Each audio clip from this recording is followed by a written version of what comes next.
Good morning, my brothers and sisters. Welcome to episode 119 of Be With Me in the book of Acts. We're going to talk about geography today, which is going to point us towards people. The people are going to point us towards a principle, and then we're going to get very practical at the end. I'm going to title today, Where Are Your Men? Or where are your women if you are a woman? Or where are your children? Same principle is going to apply. All right, here's the geography. I want you to think about this as a box, and then I'm going to read the passage. The box is in the lower right-hand corner is where we're going to start. That's Ephesus. Paul's in Ephesus. He's going to go north 200 miles to Troas. Then he's going to go west 200 miles to leaving Asia and going back over to Europe, to the Macedonia, and eventually down to Greece. So in the lower right-hand corner is Ephesus. That's in Asia. In the upper right-hand corner is Troas. In the upper left-hand corner is Thessalonica, Berea, and Philippi. That is the European area known as Macedonia. And then south of that, in the lower left-hand corner, is Corinth. So Paul decides to go from Ephesus, lower right-hand corner, to Corinth, lower left-hand corner, by going around the whole box. Like, why does he go around this box? It makes no geographic sense unless you put people in there. And that's the key. So listen to this passage for both people and location. This is from Acts chapter 20, verse 1. There's a riot in Ephesus, and then that's just over. After the uproar ceased, Paul sent for the disciples, and after encouraging them, he said farewell and departed for Macedonia, upper left-hand corner.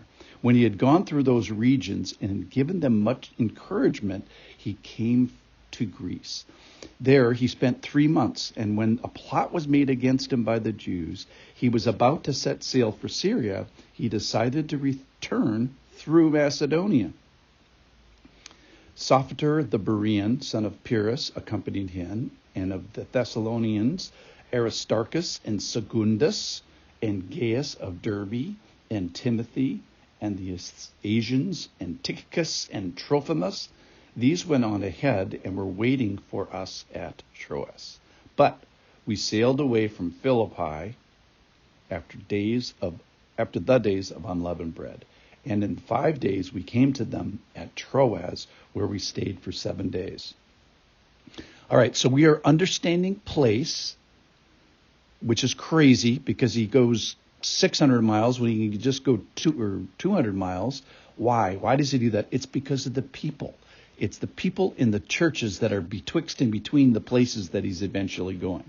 So when Paul heads north from Ephesus, he's going through the 7 churches of the book of Revelations, Smyrna, Pergamum, Philippi, and he's going to encourage those churches while he goes to Troas. Then he's going to take a boat west to the European continent, to Macedonia. Why way up there? Well, because that's where Thessalonica and Berea and Philippi are, and he's established churches there. And then he's going to head south through the Macedonian peninsula, going to Greece at the bottom, which is Athens, and then eventually to Corinth. And he's going to spend a good bit of time there.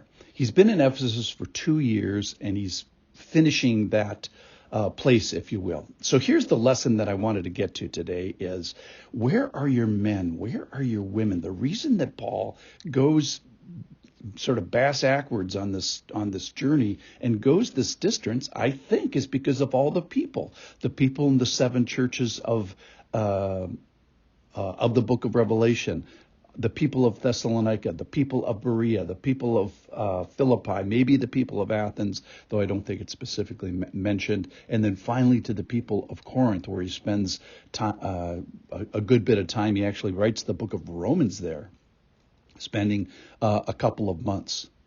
So here's the point here is, my question today is, where are your men? Where are your women? As we read this passage, we find that Paul is full of all kinds of people. He's got a Berean there. He's got a Thessalonian there. He's got a Derbe guy from Derbe there. He's got a guy from Lystra there. That's Timothy. He's got a couple of Ephesians there. They're referred to as Asians. That's because Ephesus is the capital of the Roman province of Asia. There's 2 guys from Ephesus that are with him. Luke is still with him because he's referring to this trip in the third person with the we. Correction, in the plural, excuse me. So here's the practical point is, how do you mentor, disciple, encourage those younger and in the faith? That's what we see Paul doing, those who are not yet in the faith.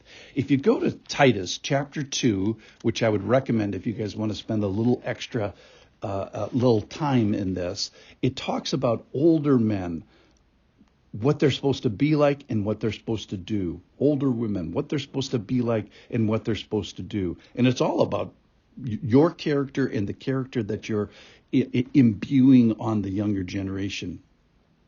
Declaring these things, exhorting younger people, teaching and training and watching your behavior and urging them. And quite frankly, if you read it, it's sort of like, it's a little bit overwhelming. But I think the teaching point is, how do you teach and train and be an example by your behavior and urge and show and declare and minister and remind and admonish and be ready? All those things, I think in our today's society is, you could sum it up as, hey, we have lunch. And then all those things will happen as they follow. So how do you mentor or disciple or encourage those that are younger in the faith? If you're 12 years of age, you can have followers in the church. I am not kidding. I've seen it. If you're 20, you can have followers. If you're 40, you can have people look to you. Generally, they're younger, or at least younger in the faith. Don't let a 12-year-old in your church school you in this concept. Read Titus 2. Find some younger people, or at least younger in the faith. Pull out your phone and schedule a breakfast, schedule a lunch, schedule a dinner. Where are your people? Everybody in the church should have some people that are following them. I'm not talking pastors and pros. I'm talking everybody. Everybody should have someone who's younger than them in the faith that they're encouraging. And what does that mean? That means you have lunch. So let's let the 12-year-olds and the people in the church that sort of get this concept, let them be an encouragement to us right now. I don't care if you're an extrovert or an introvert. Being an introvert actually helps this, I think, this process.